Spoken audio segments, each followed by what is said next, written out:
अस्सलामु अलैकुम दोस्तों, हमारे YouTube channel Tariq for you में आपका इस्तकबाल है। मैं हूं आपके साथ तारिक अनवर नदवी। आज मैं हाजिर हुआ हूं इम्पेज सीरीज़ का सबक नंबर 16 के साथ।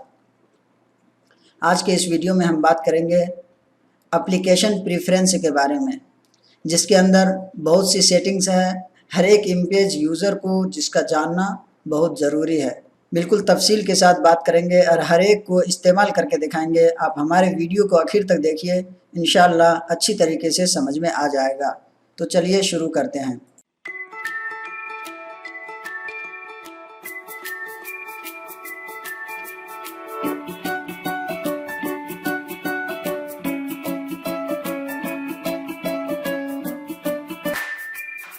एप्लीकेशन प्रेफरेंस को ओपन करने के लिए सबसे पहले हम एडिट मेनू में जाएंगे और यहाँ सबसे नीचे दिया गया है प्रेफरेंस। जैसे हम इस पे कर्सर लाते हैं तो यहाँ हमारे पास एक बॉक्स खुल करके आता है, जिसके अंदर बहुत सारी सेटिंग्स है। जिसमें सबसे पहली सेटिंग है एप्लीकेशन, जिसका शॉर्टकट की है Alt F11। जिस तरीके से हम मेनू बार में आके एडिट मेनू में आके यहाँ से हम एप्लीकेशन ऑन करते हैं, तो इसको डायरेक्टली कीबोर्ड के ज़रिए से Alt F11 के ज़रिए से भी हम इसको ऑन कर सकते हैं। जैसे हम इस पर क्लिक करेंगे, उसके बाद इस तरीके का बॉक्स हमारे सामने खुल करके आता है। अब इसको ऑन करने का एक और तरीका है, वो ये कि यहाँ पे साइड में आप देख रहे हैं लिखा हुआ है उर्दू इम्पेज। वो पूरा बॉक्स यहाँ से यहाँ तक बना हुआ है। ये इम्पेज 12 है, जिसके अंदर ये लिखा हुआ, बाकी और दूसरे इम्पेज में यहाँ कुछ भी नहीं लिखा हुआ होता है, सिर्फ एक निशान यहाँ पे नीचे लगा हुआ रहता है। तो उस निशान के ऊपर, यानी यहाँ से टूल बार से लेकर के यहाँ नीचे तक, उस निशान तक, इस बीच में कहीं भी आप डबल क्लिक करेंगे तो आपका ये एप्लीकेशन ऑन हो जाएगा। जैसे हम अभी ऑन करके दिखाते हैं, जैसे डबल क्लिक किए, ये देखिए हमारे पास एप्लीकेशन ऑन होकर के आ गया है। अब इसमें सबसे पहली सेटिंग है एप्लीकेशन टाइप, यानी हमारे पास ये जो रूलर है बाएं साइड में और ऊपर से, तो इसको आप किस तरफ सेट करना चाहते हैं। यहाँ पे left to right by default set किया हुआ है, जिसकी वजह से ये हमारे बाएं जानिब दिख रहा है। जैसे हम इस पे राइट टू लेफ्ट क्लिक करके ओके करेंगे, ये देखिए हमारा इस साइड आ गया है, ये दाएं तरफ आ गया है। इसको हम लेफ्ट टू राइट ही रहने दें, ये बेहतर है। ये बाय डिफ़ॉल्ट सेट किया हुआ है, जो आसानी के साथ इस्तेमाल किया जाता है। उसके बाद का ऑप्शन हमारे पास एरो कीज मूवमेंट, यानी कोई भी ऑब्जेक्ट वगैरह जब हम अपने पेज पे लाते हैं, कोई तस्वीर वगैरह सेट करते हैं और उसको एरो की के ज़रिए से हम इधर उधर खिसकाते हैं, ऊपर नीचे करते हैं या दाएं बाएं करते हैं, तो वो कितना खिसकना चाहिए उसका यहाँ पे दिया हुआ है। यहाँ पे 1 mm लिखा हुआ। एक बार जब हम एरो की दबाते हैं तो 1 mm हमारा खिसकता है, चाहे हम जिधर खिसकाएं। यहाँ से हम खुद सेट कर सकते हैं कि हम कितना खिसकाना चाहते हैं, एक बार में 2 mm, 3 mm, 5 mm कितना खिसकाना चाहते हैं, तो वो यहाँ से हम सेट कर सकते हैं। जैसे अभी 1 mm है, तो ये कितना खिसकता है, इसको हम सेट करके दिखाएंगे। तो सबसे पहले ये जान लें कि एरो की कहा जाता है किसको।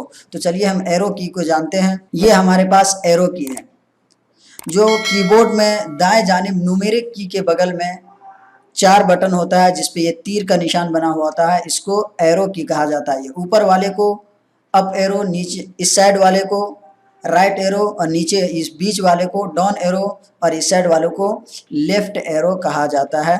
ये है एरो की, जिसके ज़रिए से हम कोई भी ऑब्जेक्ट वगैरह को इधर उधर खिसकाते हैं। तो चलिए ये हमारे पास इमेज की शक्ल में है, तो सबसे पहले हम इसी को एरो की के ज़रिए से इधर उधर खिसका के देखते हैं। ये देखिए अभी हम ऊपर कर रहे हैं तो 1 mm वहाँ पे सेट किया हुआ है, जिसकी वजह से बहुत थोड़ा थोड़ा ये खिसक रहा है। जैसे हम इसको देखिए, हम अभी 10 mm कर देते हैं ताकि अच्छी तरीके से समझ में आ जाए खिसकाने का कितना खिसकता है। 10 mm करके हम ओके करते हैं। अब देखिए ये हम खिसका रहे हैं तो ये कितना खिसक रहा है। तो इसको हम आसानी के साथ यहाँ से सेट कर सकते हैं। हम जितना सेट करना चाहें यहाँ से सेट कर सकते हैं। उसके बाद का ऑप्शन है विथ कंट्रोल, यानी ये एरो की का जो हम इस्तेमाल करते हैं, ये डायरेक्ट एरो की के ज़रिए से हम खिसकाते हैं। अगर हम कंट्रोल के ज़रिए इसको खिसकाएं तो ये कितना खिसकेगा, यानी एक तरफ हम कंट्रोल को दबाए रहें और एरो की का इस्तेमाल करें तब कितना खिसकेगा। जैसे इस वक्त अभी ये कंट्रोल के ज़रिए से हम इसका इस्तेमाल करते हैं तो ये खिसक रहा है, क्योंकि वहाँ पर हमारा 15 mm सेट किया हुआ है, जिसकी वजह से बहुत ज़्यादा खिसक रहा है। यहाँ से हम इसको देखिए अभी 1 mm कर देते हैं। ओके, अब देखिए कंट्रोल के साथ हम इसका इस्तेमाल करते हैं, कितना कम खिसक रहा है। 1 mm। तो इसको भी आप जितना सेट करना चाहें आसानी के साथ कर सकते हैं कि आप कंट्रोल के साथ इसको यूज़ करते हैं तो उस वक्त कितना खिसके और डायरेक्ट यूज़ करते हैं तो उस वक्त कितना खिसके, यहाँ से आसानी के साथ आप सेट कर सकते हैं। उसके बाद का ऑप्शन है टेक्स्ट बिलो, ग्रीक के अंदर टेक्स्ट बिलो, ये अभी यहाँ पे 7 पॉइंट हैं। ये सेट किया जाता है फॉन्ट साइज के एतबार से। जो फॉन्ट हम यहाँ पे यूज़ किए हैं, जिस फॉन्ट में हम लिखे हैं उसका साइज क्या है। जैसे अभी हम ये टाइप किए हुए हैं, इस फॉन्ट का साइज हमारा 16 है। अगर हम उस फॉन्ट साइज से यहाँ का ये पॉइंट बढ़ा दें, ज़्यादा कर दें, तो ये सारा फॉन्ट हमारा ब्लैक हो जाएगा, यानी नहीं दिखेगा, ढक जाएगा ब्लैक कलर से। तो चलिए हम इसको भी अभी करके दिखाते हैं। जैसे हमारे पास ये फॉन्ट साइज 16 है तो इसको हम 18 कर देते हैं। जैसे हम 18 करके ओके करेंगे, ये सारा फॉन्ट हमारा देखिए छुप गया है। ये फॉन्ट इस वजह से दिख रहा है कि जो वहाँ पे हम साइज डालें 18, उससे ये ज़्यादा है, जिसकी वजह से ये नहीं छुपा है। यानी जो भी आप फॉन्ट साइज इस्तेमाल करते हैं तो हमेशा इसको उससे कम रखें। यहाँ पे 7 पॉइंट बाय डिफ़ॉल्ट सेट किया हुआ रहता है, तो इसको छेड़छाड़ मत करें, इसको ऐसे ही रहने दें। ये सेटअप क्या हुआ है, जब भी हम इमेज खोलते हैं और टाइप करना शुरू करते हैं तो font size bye default set किया हुआ होता है 12। उसके बाद हम उससे ज़्यादा करते हैं या कम करना हो तो कम कर लेते हैं। लेकिन यहाँ भी उसी तरीके से 7 पॉइंट बाय डिफ़ॉल्ट सेट किया हुआ रहता है, तो इसको हम ऐसे ही रहने दें, वरना ये टेक्स्ट हमारा छुप जाएगा। उसके बाद का ऑप्शन हमारे पास पिक्चर, ये अभी चेक मार्क यहाँ पे नहीं किया हुआ है। यानी जब हम पेज पे कोई तस्वीर वगैरह लाते हैं तो वो तस्वीर ही हमें दिखती है और उसका कुछ रेफरेंस नहीं दिखता, इसको हम कहाँ से लाए हैं या ये हमारे सिस्टम में कहाँ पे मौजूद है।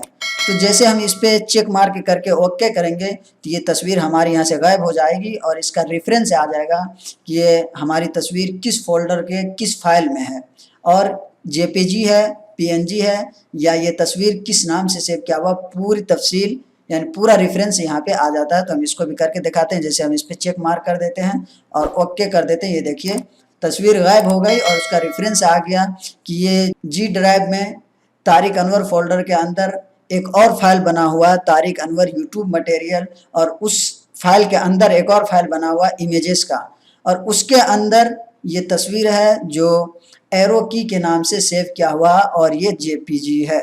यानी पूरी तफसील पूरा रेफरेंस उसका आ जाता है। तो आमतौर से हम इसको अनचेक किए हुए रहते हैं क्योंकि हमें तस्वीर सेट करनी होती है किसी को दिखाने के लिए, तो हम तस्वीर ही दिखाते हैं, उसका रेफरेंस नहीं दिखाते हैं।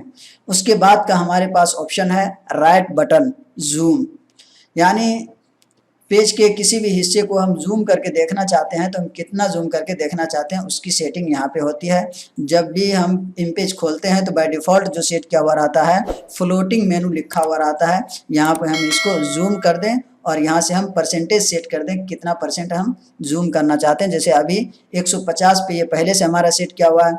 जैसे पेज के किसी भी हिस्से पे हम राइट क्लिक करेंगे 2 बार तो वो पेज हमारा जूम हो जाता है। तो ये भी हम करके दिखाते हैं। जैसे हम यहाँ पे देखना चाहते हैं, जैसे डबल क्लिक करेंगे हम, ये देखिए पेज हमारा जूम हो गया, फिर डबल क्लिक करेंगे ये हमारा फिर सेटअप हो गया। तो इस सेटिंग को हम कैसे करें, तो इसको आसानी के साथ हम यहाँ से कर सकते हैं, हम जितना चाहें इसका सेट कर सकते हैं। जैसे हम यहाँ से अभी 120 करके ओके कर देते हैं तो ये जूम साइज हमारा थोड़ा कम हो जाएगा। देखिए ये पहले से कम हो गया है। ये है जूम सेटिंग, जो इस सेटिंग में सबसे अहम है और सबसे ज़्यादा मुफीद है। उसके बाद हमारे पास सेटिंग है गाइड कलर, यानी ये गाइड का जब हम इस्तेमाल करते हैं पेज पे किसी तस्वीर वगैरह को एक लाइन से सेट करने के लिए, तो उस वक्त जो हम गाइड लेते हैं उसका कलर कौन सा होना चाहिए, तो ये हम ऐसे ही छोड़ दें, इसकी कोई ज़रूरत भी नहीं पड़ती। क्योंकि जब हम गाइड वगैरह का इस्तेमाल करते हैं तो वो सिर्फ उसी वक्त के लिए होता है।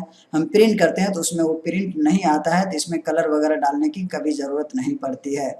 उसके बाद का हमारे पास ऑप्शन है ड्रैग ड्रॉप टेक्स्ट, यानी अभी ये अनचेक किया हुआ है। जैसे हम इस पर चेक कर देंगे उसके बाद टेक्स्ट को, कोई भी टेक्स्ट को, पूरे लाइन को या पूरे कई एक लाइन को अगर हम सिलेक्ट करके और इसके ज़रिए से माउस के जरिए से उसको खींच करके दूसरी जगह ले जाएं तो पूरा पूरा पैराग्राफ या पूरा पूरा टेक्स्ट खिसक के चला जाता है। उसके लिए इसका इस्तेमाल किया जाता है। अभी ये अनचेक किया हुआ है जिसकी वजह से हम कोई भी टेक्स्ट को इधर उधर नहीं खिसका सकते हैं सिलेक्ट करके। जैसे हम इस पर चेक मार्क करके ओके करते हैं, अब देखिए हम कोई भी टेक्स्ट को सिलेक्ट करते हैं, जैसे हम यहाँ से सिलेक्ट कर लिए, अब हम इसको खिसका के कहीं ले जाना चाहें दूसरी जगह तो ये देखिए यहाँ पे आ गया, जहाँ हम ले जाना चाहें वहाँ चला जाएगा। जब उस पर चेक मार्क किया हुआ रहता है तब इस तरीके से खिसकता है। अगर कभी आपके साथ ऐसा हो जाए और टेक्स्ट सिलेक्ट किए हुए इधर उधर खिसक रहा हो तो आप फ़ौरन समझ जाइए कि यहाँ पे आपका चेक मार्क क्या हुआ है जिसकी वजह से ऐसा हो रहा है। यहाँ से इसको आप अनचेक कर दीजिए। उसके बाद का हमारे पास ऑप्शन है ऑटो सेव एवरी, यानी कोई भी काम हम कर रहे हैं, कोई किताब वगैरह टाइप कर रहे हैं और हम सेट करना चाहते हैं कि हमें बार बार खुद से सेव ना करना पड़े, बल्कि खुद ब खुद वो सेव हो जाए। जो भी हम काम करते जा रहे हैं, जो भी हम काम करते जा रहे हैं वो खुद ब खुद सेव होता चला जाए। तो यहाँ से हम इसको चेक मार करके यहाँ पे टाइम सेट कर देंगे। जैसे अभी यहाँ पे 1 मिनट दिया हुआ है, यहाँ पे हम अगर 10 मिनट कर दें तो हर 10 मिनट में ये जो भी हम काम करेंगे वो ऑटोमेटिक सेव होता चला जाएगा। इस ऑप्शन का भी बहुत कम इस्तेमाल करते हैं क्योंकि इससे फ़ायदा भी नहीं है। जब हम कोई टेक्स्ट वगैरह कहीं से डिलीट करते हैं और उसी वक्त उसका टाइम पूरा होता है तो वो सेव हो जाता है। उसके बाद फिर अगर हम कुछ टेक्स्ट वहाँ पे ऐड करके और हम सोचते हैं कि ऑटोमेटिक हमारा सेव क्या हुआ है जिसकी वजह से सेव हो गया होगा, और हम प्रोग्राम को बंद कर देते हैं, लेकिन वो सेव नहीं हो पाता, वो ख़त्म हो जाता है। तो इसलिए इसका इस्तेमाल कम करें। आप आदत बना लें खुद से सेव करने का। शॉर्टकट की का इस्तेमाल करें, कंट्रोल एस के ज़रिए से बार बार सेव कर सकते हैं। खुद से आदत डालिए सेव करने का, ये ज़्यादा बेहतर है।